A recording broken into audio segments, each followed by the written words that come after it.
am I balanced enough to be able to be making, non-emotional financial investments?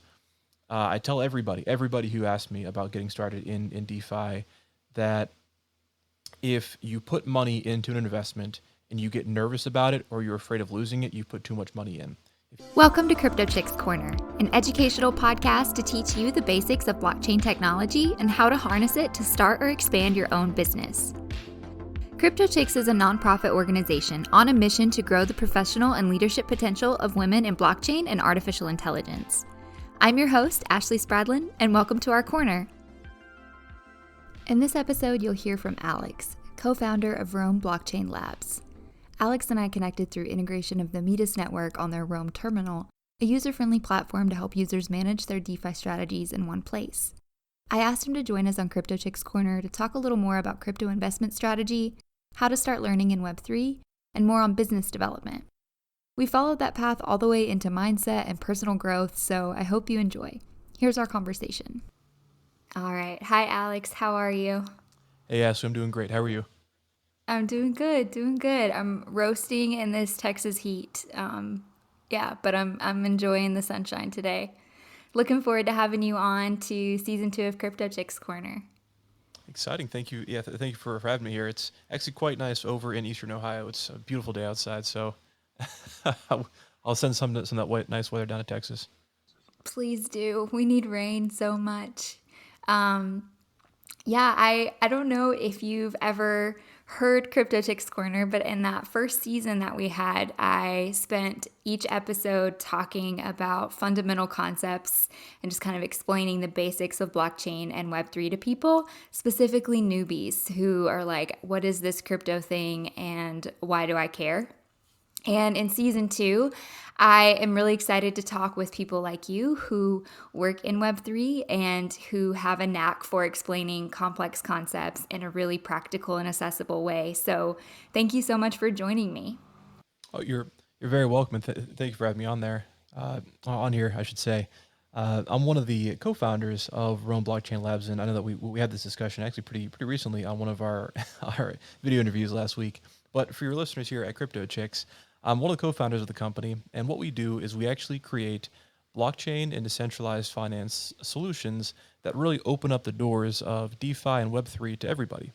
We create content that is easy to access, easy to understand, and most importantly, is actually practical.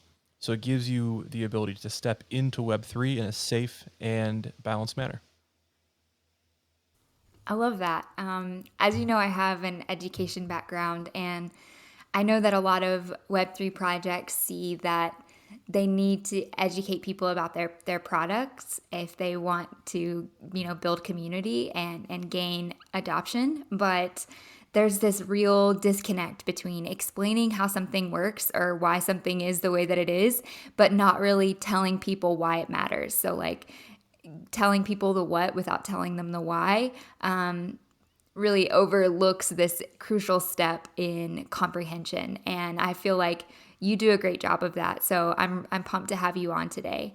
I'd love to start with you just giving us a little bit of background on how you got into Web3 and what led you to Rome Blockchain. Absolutely. So my entry into Web3 was a bit out of necessity. Long story short, before getting into cryptocurrency and blockchain, I actually was in sales. I did industrial sales for a good while, and it was enjoyable. It was tense, hard work. But what happened was after COVID ramped up, a lot of people quit buying things in the industrial sector, meaning that my commission started to drop pretty dramatically. So I took the last couple thousand of dollars I had, and I taught myself how to day trade. And I wasn't really making enough money letting my investments ride, so I found out about crypto, and then I heard about altcoins back before DeFi summer happened, and I pretty much threw my funds into one project, which was a bad idea, so I wouldn't recommend that. But I came out lucky, and I ended up making enough money to buy my way into a tech startup out of Finland that one of my now co-founders, Hanu Kusi, was building as an execution engine on decentralized exchanges. That took off, and then from there, I jumped into Rome Blockchain Labs full time. And since then, we've launched, I want to say, around 6 different projects. We have a team of around 30 full-time people internally. We have about 40 people if you include our money market partners. So it's a pretty large enterprise in DeFi and blockchain. I have a lot of questions from that, but the first thing I want to focus on are like the skills from sales that were the hardest and the easiest for you to learn. Like what was most challenging in stepping into a sales role and what came naturally to you.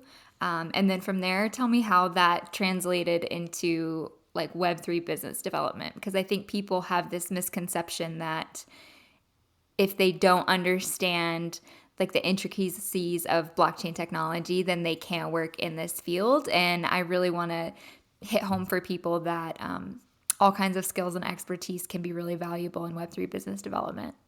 Yes, that's an absolutely fantastic point, Ashley. And for as intimidating and as kind of scary as blockchain can seem as a tech space, it actually really is one of those places where we need less nerds like myself and a lot of people who can do education, a lot of people who can do content creation, marketing, design, everything.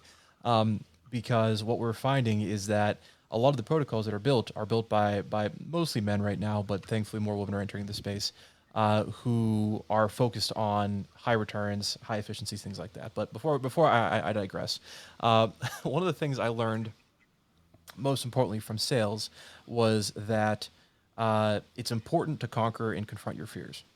I remember the very first day I was out doing a sales call. So I sold material handling equipment. Things like, have you ever seen in like on documentaries in mines, they have those giant rolling machines that crush rock and they'll have like conveyor belts and chemical reactors and things.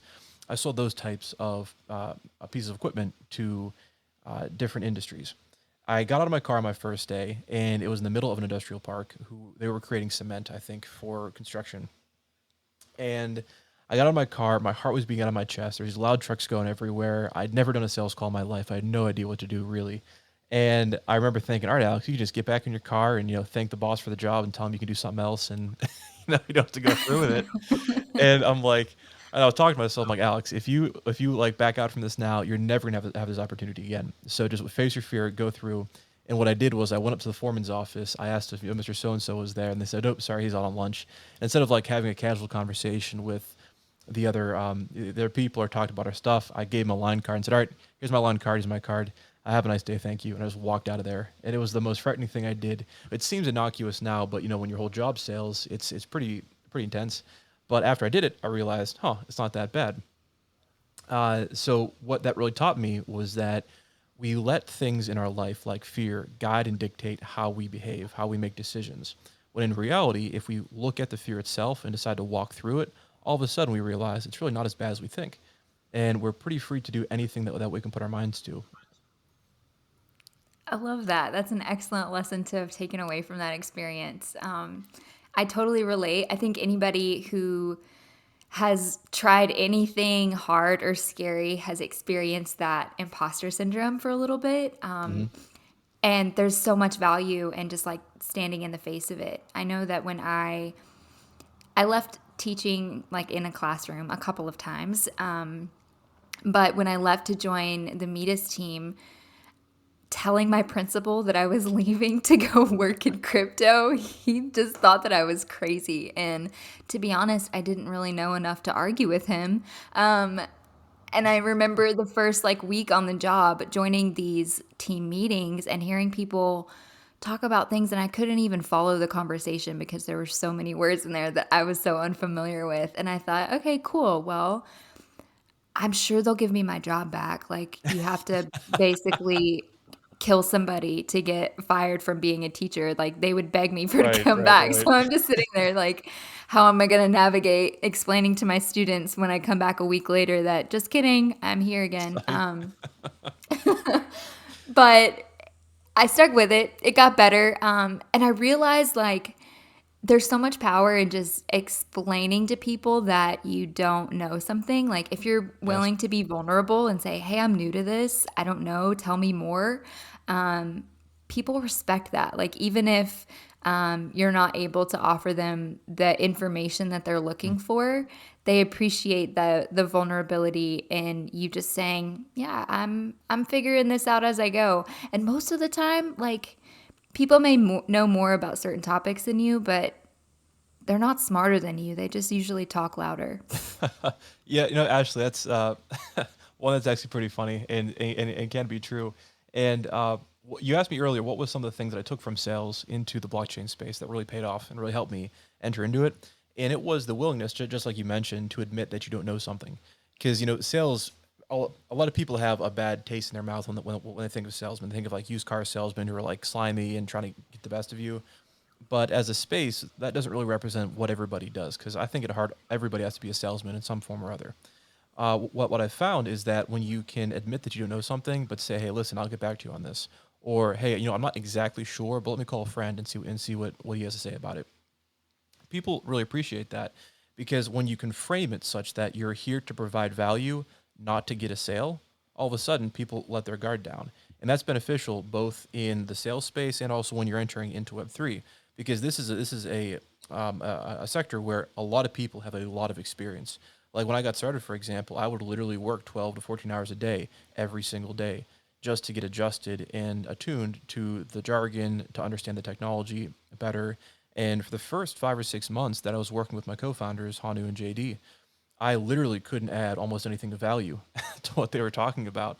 They were talking about smart contracts, blockchain 3.0 coming out, and all this other crazy stuff. I'm like, man, I'm just trying to figure out the hell a token versus a coin is.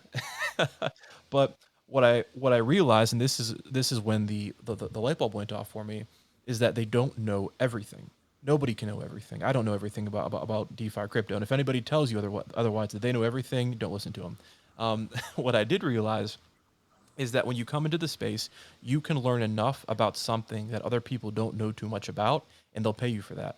If I have a traditional marketing role, right, and I've done nothing in tech, I've done nothing in blockchain, but I really want to get started in the space, and I hear about I don't know like ZK proofs, zero knowledge proofs, right?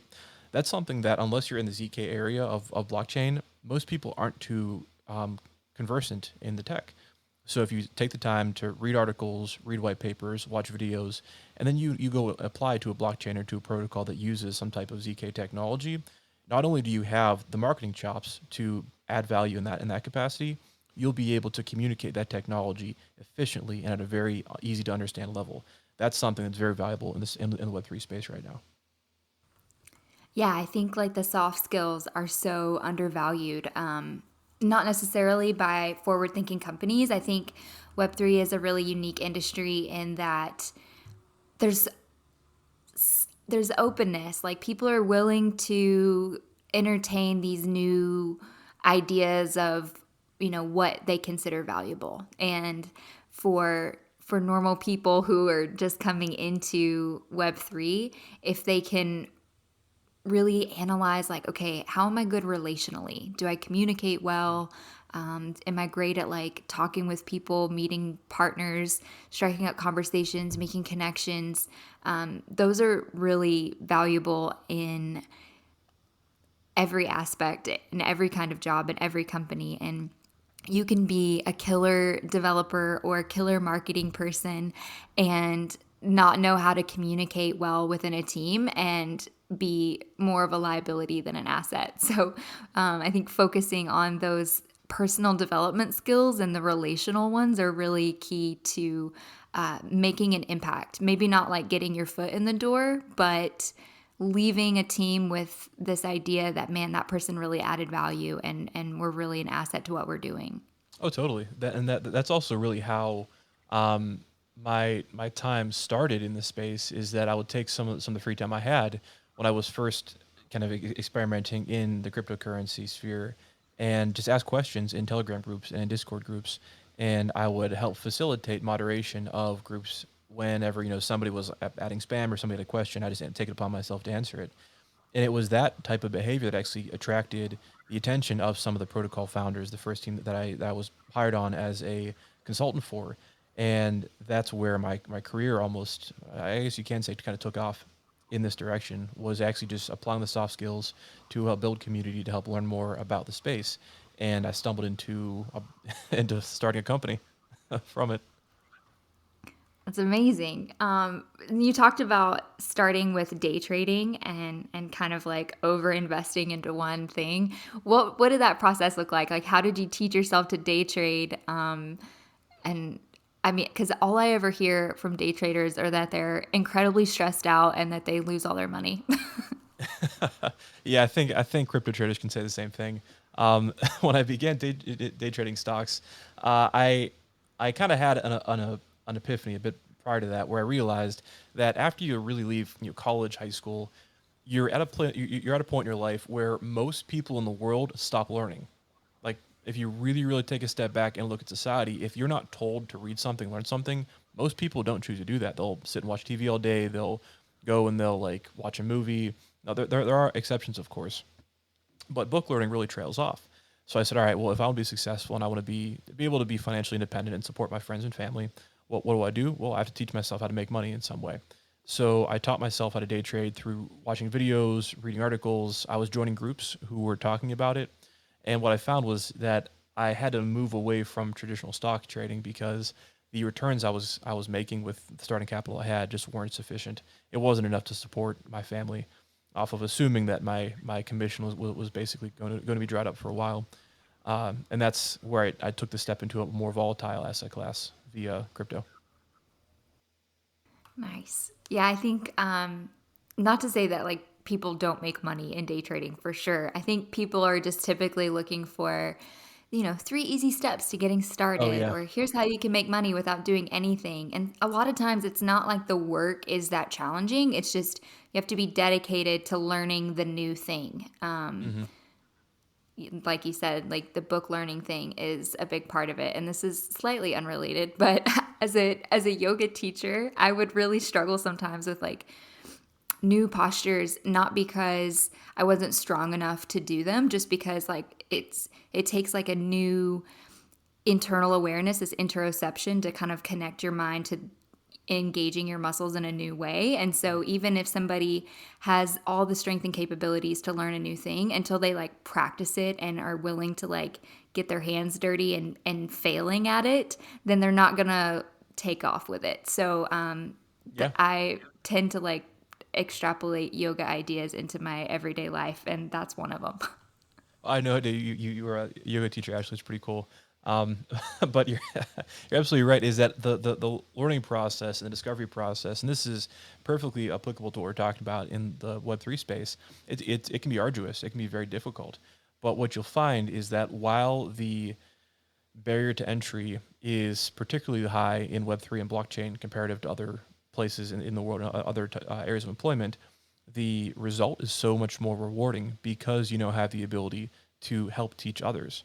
That's one of the things that actually does motivate me on a personal level, is when I understand the type of freedom that can come about, be it financial, be it information, communication, that evolves from blockchain tech. You want to be able to help share this with other people. There's a saying that I use in my life, and it's that if you have more than enough, build a longer table, not a higher wall. And that's something that really guides not only myself, but also Rome Blockchain Labs as a company. And that's what's motivating our insistence upon taking complex ideas and making them simple.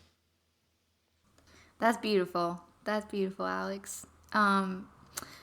So whenever I tell friends and family or just new people in general that I usually start by saying I work in tech because some Good people in choice. my company have been like held at the airport when they say that they work in crypto, which I thought was really funny. But if I am open enough to say, yeah, I work in blockchain or I work for a blockchain network, and people know that that means crypto, the first question that they usually follow with is, what should I buy? And I'm always like, oh, I can't give you financial advice, but is that something you experience too? All the time, all the time. Yeah. People will, taxi cab drivers, people you meet in hotel lobbies. I'm a pretty social person, so as soon as I tell them I'm in blockchain or crypto, they always ask me, "Yeah, which one should I buy?" Or they'll tell me about how, "Oh, I bought Doge at this price and I've lost all my money. Do you think it's gonna go back up?" You know, just, there's a lot that comes up, and I can understand why people ask those questions, right? Because they see the returns the people are making in crypto. They see stories on MSNBC about the 17-year-old who bought Bitcoin. Now he's a multimillionaire, and these really I want to say like 3 4 sigma events that almost never happen. There's 3 4 like very rare occurrences that almost never happen.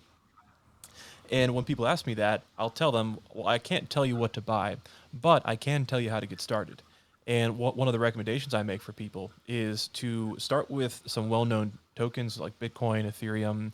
Stay away from Dogecoin. I probably wouldn't recommend that as an as an initial investment, just because the underlying tokenomics are pretty poor, in my opinion. But instead of buying an asset when you first get started, just paper trade it. So learn some basic market analysis, learn some basic technical analysis, learn about the technology, and then mark on a piece of paper or on Excel spreadsheet. Okay, if I had $10,000 in my bank account that I can spend, I would have spent 5,000 at Bitcoin on this price at this date, and then come back to it in a week, come back to it in 2 weeks, and see how would my investment have done. Would my predictions and projections for my returns have matched if I actually would have spent the money? And in most cases, it probably wouldn't have.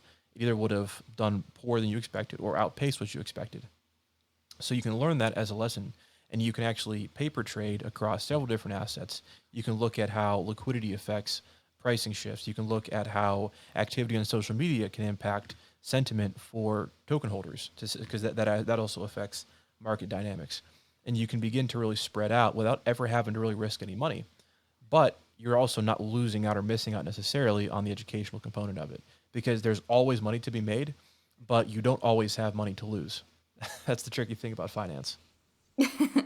Yeah, I think that's excellent advice. I mean, I usually tell people, to start doing some research and just asking questions with different projects and looking through the technology and what they don't understand, like be willing to look it up or ask. And if the people in that project aren't responsive, then that's a red flag, stay away. But I've never talked about like paper trading, which is a brilliant educational strategy. I think that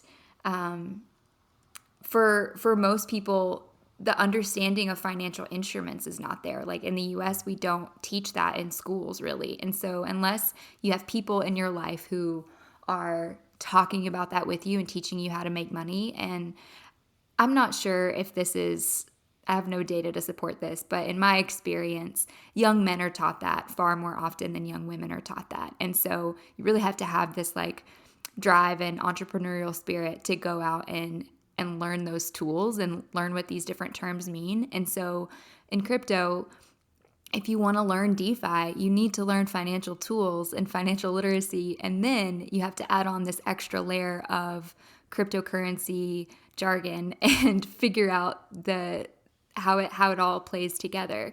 And then Yeah. beyond that, you can't even just rely on those things because there's no like assets that are securing most of these investments, not all of them, but most of them. Mhm. And like you were saying, it could be a social media tweet that changes the value of an asset. Things can happen in the larger economy that definitely impact crypto. So learning to watch the trends, but also recognizing that you kind of have to have a crystal ball to understand where things are going to go. Yeah, and if someone had a crystal ball, they definitely wouldn't be on a podcast talking about it. They'd be out on an island doing it, which is Exactly. which is not to knock podcast entrepreneurs, because Ashley, you and I both are both in that space. But what that means is that when you understand that the space was far more complex and far more fickle than most people care to admit, that is going to help you weed out the good educators and the good teachers from the bad actors. Because you have to approach the space with humility. You have to be humble in your approach. And like I'll see on people on LinkedIn will add me, or they'll start talking to me, and like they'll say I'm the world's foremost leading expert on NFTs. And I'm like, I don't think anybody who's an expert on anything really says they're an expert on anything. you Yeah. know, Yeah. Typically people attribute that to them as a reflection of their level of understanding. And I think also you made a great point in regards to the emergence of women into the financial space, because it wasn't even 1-2 generations ago that it was the man of the house who controlled the finances, right? The man held the pocketbook. He brought in the money. And we're just now starting to break out of that pattern where all of a sudden, okay, it's listen, everybody, everybody has access to their own money, and they can choose to do with what they will. But you're right, is that this is one of those spaces you're not going to find people who are going to come and take a bunch of time out of their day to necessarily educate you on the different financial tools that you have to use. Learning about how interest works, learning about you know, uh, commodities versus securities, learning about even just basic trading strategies is something that you're going to have to do on your own. And that is, I think, a facet of historical prejudice, and also just a facet of the American educational system, because I didn't have anybody teach me about finance. My parents told me save, more than you spend. Put away 15, 20% of your income every month, and then you can retire at 70.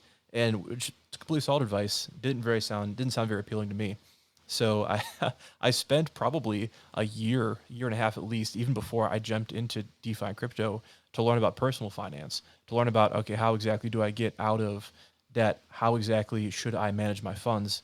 And shout out to Dave Ramsey for for a lot of his stuff. He is a phenomenal uh, personal finance advisor.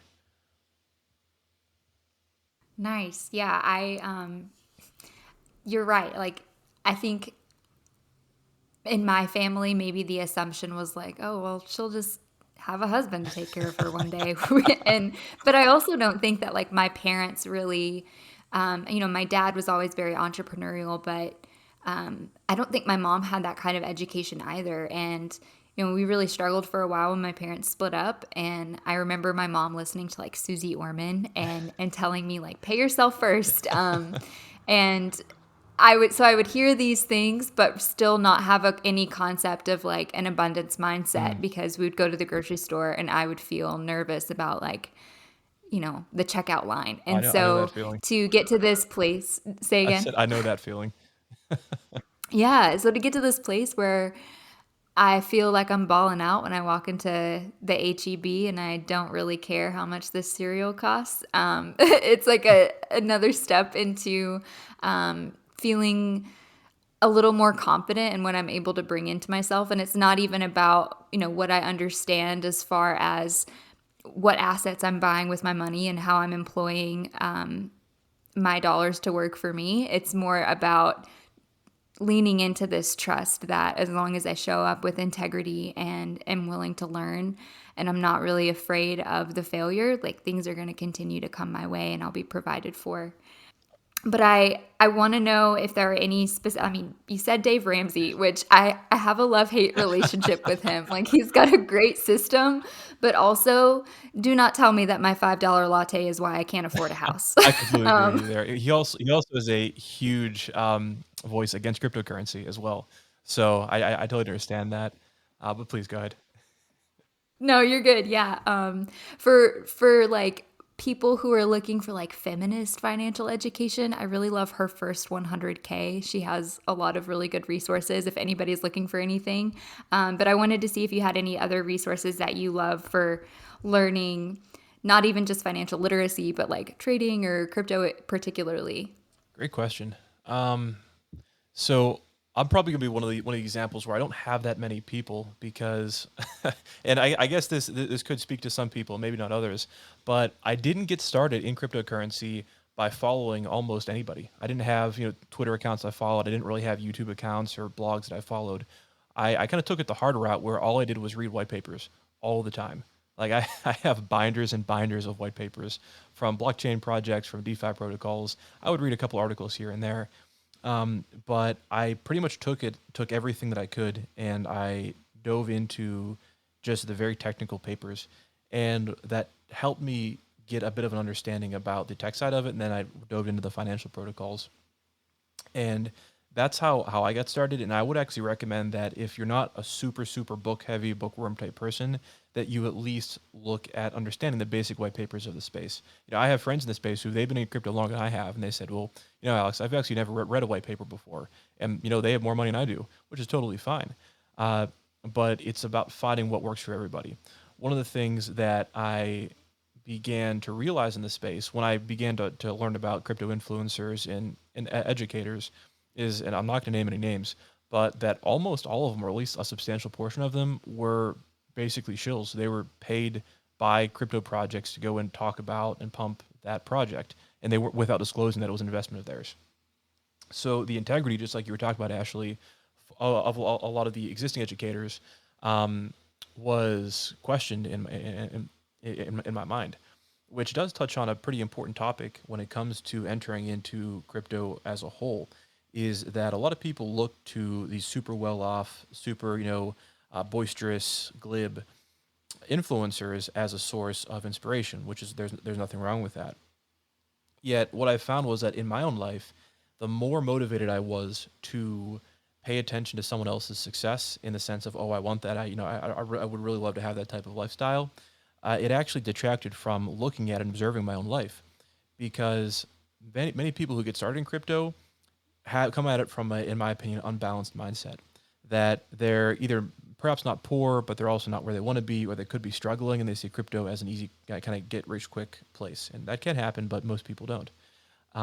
Is that it's important to stop and look inward and determine, am I balanced enough to be able to be making, non-emotional financial investments.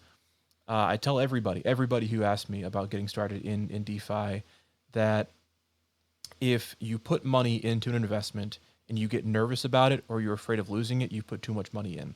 If you literally cannot flush that money down the toilet, don't invest it, because that's the risk you're running. Of course, you can make wildly more than you invest in potentially lose, but there should be zero emotional attachment to the money you have in order to stay secure. Otherwise, emotions get caught up and you begin looking for stability outside of yourself instead of inside of yourself, and that's how people can lose. Yeah, that's great advice. I think, not everybody is going to take the time to go and read the white papers. And, for me, that is a strategy that makes me feel more comfortable in investing because I understand what's going on underneath the hood, or at least I have some concept of what I'm supporting with my dollars. But a lot of people don't do that. And there's not necessarily anything wrong with it. But yeah, like you said, so many of the online sources of information on where to put your money are people who are paid by those projects. And so trusting your source is a real issue. And I think ultimately it's about what you can sleep at night with knowing that you've put up for risk. So yeah, I think that's a great strategy, just to continually check in and say, all right, how am I feeling about this? If my stomach's in knots about it, I've probably gone too Yeah. far. One of the strategies that I hear continually from educators that I trust is this like dollar cost averaging. So if you find an asset that you're interested in, then you just consistently put in an amount that you feel comfortable with, at the same time, on a consistent schedule, because you can't time the market. Sometimes you might buy a little high or a little low, but eventually like it will average out and you're not so much worried about how much the price fluctuates because you're sticking to this consistent schedule. Hmm.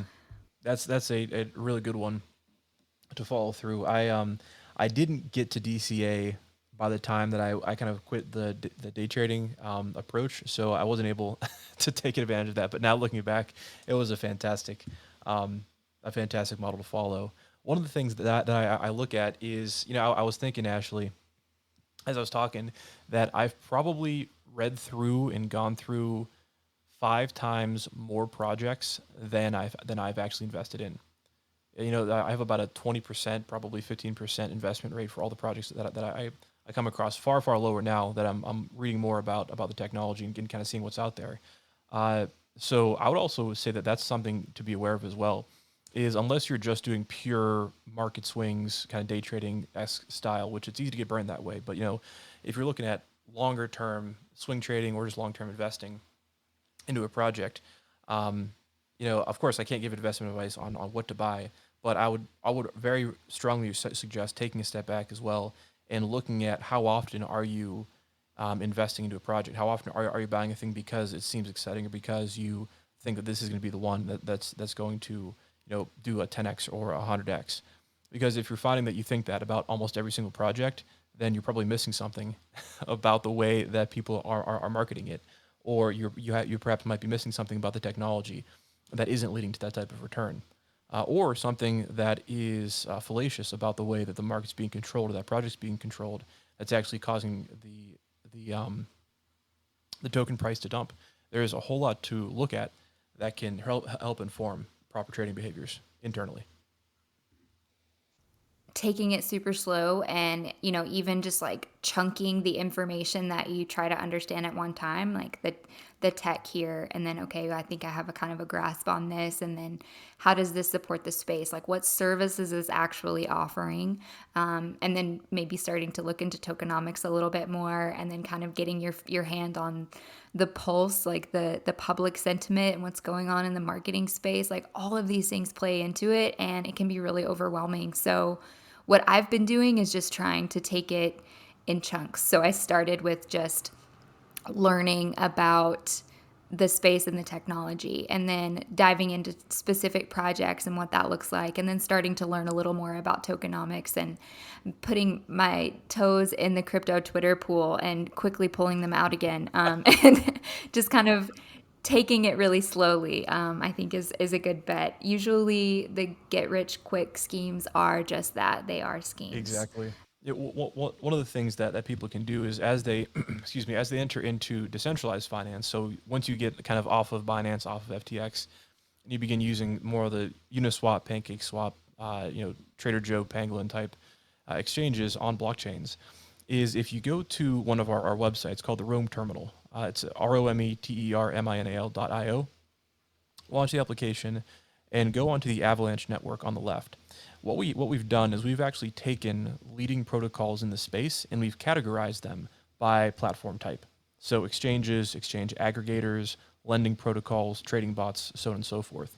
Having this type of categorization and organization around the project that you come across is going to do wonders for your ability to go through information very, very quickly. Because if I just see every project's adapt, every project does something with the token, it's going to be hard to really figure out where do they fit, where is their value proposition in the space. Once you can kind of clump them together, like you were saying, and then you can compare that with what we have in the terminal, with new projects that are coming out, with ones that perhaps aren't there but should be. You'll be able to see which ones seem legitimate, which ones have reasonable interest rates, and which ones might be scams. So, like for example, if you see two protocols that offer yield, one's at 7% and one's at 3,000%, to a lot of people who are new to the space, they say, "Oh man, 3,000%, I'm going to put my money in there," not knowing that's like it's like a scam yield farm, versus the 7% that's on a more established money market like Banky or Aave or a Compound or something like that. Yeah, I think DeFi works like a puzzle. There are all these different kind of protocols that have to work together. And when you go to any network, like a great DeFi ecosystem, looks collaborative. So Yes. all of these different protocols are working together. And so to have a space where you can go like the Rome terminal and see all of it laid out on one interface instead of having to navigate between a bunch of different tabs and then put yourself at like greater surface risk for exposure and human error. I think being able to have it all in that one place is really, really valuable, especially for people who are just kind of starting to learn more about what DeFi is and how they can use those financial Oh, instruments. yeah, completely. What we found is that during our conversations with users of the Rome Terminal, we have a group called the Rome Terminal Testing Group, as well as the projects who are integrating. There's like a light bulb that goes off, and they're like, "Wait a second, I didn't even know that DeFi needed this, but this is super useful because now I have all the best or all of what I need all in one space." And not only does that make it simple for getting started, it really reduces that barrier to entry. For the development capacity for people who are interested in starting in Web3 and in decentralized finance, you're really given a place to build into now. You're not kind of a single project out on their own trying to make their own way in the world, which there's nothing wrong with that. You can take a bit easier route. That's also, if just as if I'm more successful, which is direct collaboration, is partnering with these projects. I mean, half of my meetings every single week, and I'm in a ton of meetings, are with other protocols in the Avalanche ecosystem, in the Metis ecosystem, and really wherever that they're looking for either a co-marketing opportunity, or they're looking for partnerships or investments. And because of the nature of this space, which is purely collaborative, it's nice to be able to help out people and them to help out you, because this isn't a zero sum game. Life doesn't have to be I win, you lose. It can be we both win and we help other people in the process. I love that. Yeah, I feel like that kind of leads into this discussion of Web3 business development. And it really focuses on this mentality, like the kind of the cliche "wag me, we're all going to make it" thing. But it's real. In Web3, it's more abundance is not a fixed pie. And we can innovate and create the systems that we really need to support one another if we work together on it and we take out the competition aspect. And being able to know that if I go to a couple of projects that are established in this space and I present, what I'm working on, and maybe I can connect with someone like Rome Blockchain, and we can start to build community that way and develop partnerships. Like that is an inroad to expanding your business, because really community is everything, and the Web3 is a tight knit community. So like getting into that and starting to build and show your value to this space is the foundation for starting any project in the industry. Oh, it is. That's a great point to make, and something I would personally recommend to anybody looking to get started is that Web3 and DeFi is way smaller than you think. It's a gigantic field, and it's attracting a lot of attention in the public arena. So as well as centralized, centralized exchange trading is probably more popular. Probably isn't more. It definitely is more popular than DeFi, but the development space is actually quite tight knit. You'll have developers go from one project to another on good terms, and your reputation carries far. It carries far for people who want to work with you, for investors who want to invest in your project, for other protocols who might want to partner with you. Is that if you get a bad reputation in the space for being selfish, for being short-sighted, for being greedy, then that's going to perpetuate itself outwards, and that's a hard thing to clean up. It's kind of like getting like black ink out of water. You need a lot of a lot of filtration time to work that out. So when you get started, I would definitely recommend go to the community with a hand open rather than a fist closed, because when everybody can see that you're here to give something to the whole, then you have 100 other people with their hand open to you. It's way easier to get what you need in that capacity. You can get a contact, you can get a connection for investment, you can get an introduction to somebody who's important for your space, versus going after, with a fist closed. You got to fight a whole bunch of people just to try to get one thing. Yeah, it was something that I saw early on and has been a guiding ethos for our team since then. Alex, I wanted to just sing that from the rooftops, and praise Rome Blockchain forever. That was great. I really appreciate that, because I've actually really struggled with that in some of my own collaborations over the past few months. This old mentality of being in business means being cutthroat, or kind of separating our personal integrity from our business actions. And in reality, like that's impossible. As above, so below. So as whatever I'm putting out in the world is coming back to me in some form or another. And I feel like this idea that you can kind of compartmentalize your personality is an old way of thinking that we've proven is just not, it's not working. And if we can kind of honor the sameness in one another and the connection of everyone, then it's easier to see how much we can serve one another and at the same time ourselves, when we approach everything with this like integrated mindset of I'm showing up here as I would in every other aspect of my life. And there's a difference between being nice and accommodating, or being a jerk, and having kindness with firm boundaries. And that's a lesson that everybody has to learn personally, but I think as a culture in general, underestimate the power and impact of learning that for yourself and translating that to all the other areas of your life, and how that really impacts one another. I think, as we do that work on ourselves, then we contribute to that healing on a broader scale. So I really appreciate that that's the mentality that you go into your work with, and that you focus on as you start to interact with others and build partnerships, and just kind of focusing your energy toward service, because that's going to always return to you. It does. It does. Yeah.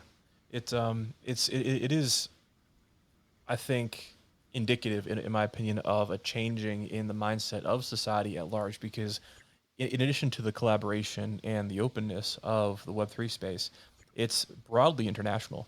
I mean, at Rome, I'm American. Our one co-founder was Finnish. Our other co-founder was Canadian. Now moved to America. But the majority of our team is outside the U.S. and outside North America. Actually, we have people in Finland, we have people in Brazil, we have people in the Philippines, we have people in Germany, we have people in the UK. It's all over the place, and that is so cool because where else can you so readily interact with people from different cultures who speak different languages? Even more importantly, how often do they collaborate and build cool technology like this? It almost never happens. Yeah, so I've worked in government organizations, and like my master's degree is in public service. So I did a lot of like international nonprofit work, and the difficulty, like even if you have people from different organizations who really want to come together and work toward a common cause, there's so much like red tape, and it's really challenging to get people to collaborate in, I don't know if it's because of the technology or the bureaucracy, if it's because of like geopolitical barriers, but a lot of that is removed in Web3, and it really makes a huge difference in what can be done and how quickly it can happen. Yeah, that's a good point. I think a lot of it has to do with the conditioning of people. I mean, we're all raised to think that you're out here for yourself, and like, you're out here for yourself and your family, and then that's it, and nobody else cares about you. And that's a pretty dour perspective to take on the world. And I think Web3 has given enough people who think differently an opportunity to actually express that higher perspective on life and actually see it unfold beautifully well. I mean, I was just having this conversation with JD, one of my co-founder, just last night.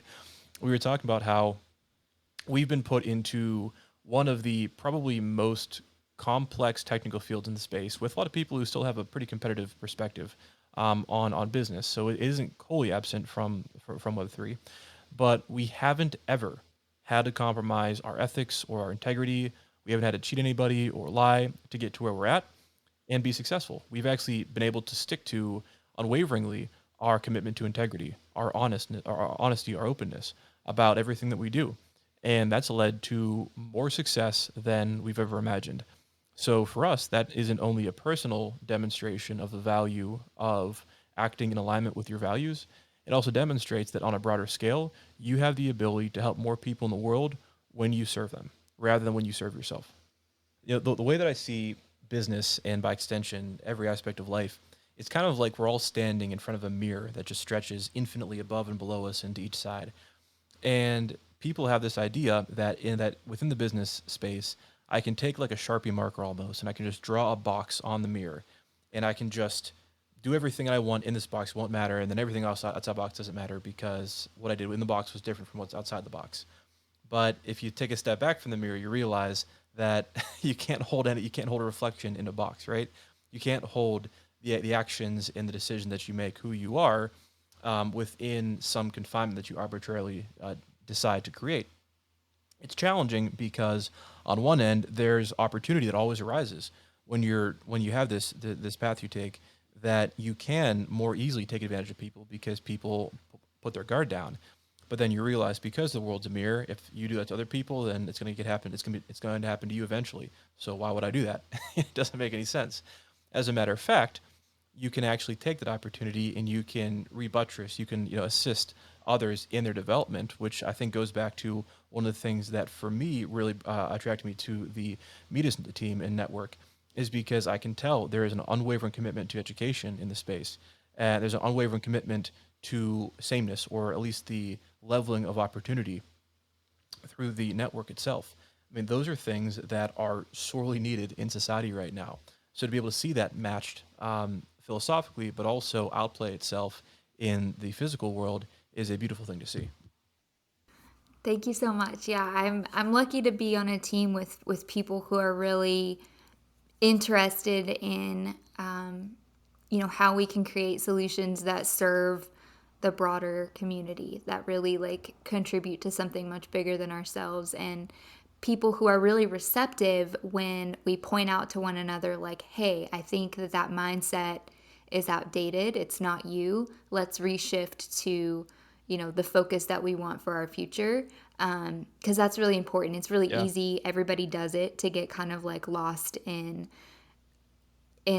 the fear-based mindset and just these old patterns, right? Like habits are hard to change. And so at least be able to have this level of humility like you talked about in accepting that redirection from teammates in a trusted way is really valuable, and I'm super lucky to be involved with it and to have been in partnership with people like you. It's exciting and makes me feel like I'm doing something right on this path. Absolutely. We all are. We're all walking the right path. It's just some people take more time than others, and nothing wrong with that, right? Hell yeah, man. There is no path. It is you. You are the path. Yeah. Well, this came from investment strategy to spiritual development, and honestly, I'm here for it. Right? Same, same. There are so many people in this space who are very self-aware. It is shocking for being, a comparatively financially driven space. That was actually the thing that really cemented the foundational partnership at Rome Blockchain Labs itself. I mean, when we were just three strangers who met over Telegram and Zoom to start a company, we all had a mutual interest in inward development, in spirituality, in understanding our relationship with or as the universe. And when you meet people like that, you just said, okay, well, if you think the way I do, and I like how I think, and I like how you think, then we're gonna get get along perfectly. And yeah, if I could have one piece of advice to give to people for starting in Web3, be they entrepreneurs or if they're looking to find a job that fits them, or even if they're trading and interacting with communities, it's stick to your guns, man. Stick to who you are deep down inside, because you might be one of the only people who voice those opinions and those authentic aspects of yourself, but you won't be the only person who needs to hear those things. Just like we all wish that we had people who were there to help us, or people who were there to act as examples in the way that we think would benefit the world. Be that change. Be the person that you wish you could see out in society, and you'll attract far more people to act like you than you think. Absolutely. I think that's great advice. Yeah, I think for me, I'm going to cuss a little bit. I'm the daughter of two sailors, so I come by it naturally. Sure. But fuck being sweet all the time. Like, we need disruptors and change makers, and that often means speaking your truth, even if it makes people uncomfortable. And so, Mm-hmm. if you don't really like something that you see or you feel like something's off, it doesn't matter if other people don't agree with you. It doesn't even matter if people like take what you say and make a change from it. The fact that you point it out boosts your own like personal integrity, which really contributes to the overall integrity of the projects that you're involved in and to the solutions that are being built collaboratively. So we're all on the same thing together, and I really appreciate how aligned so much of our conversation has been today. I want to give you a chance because we're coming up on time here. I want to give you a chance to talk a little bit about the podcast that you're launching and any other updates that you want to share that I can include in our show notes for our listeners. Absolutely. Thank you, Ashley.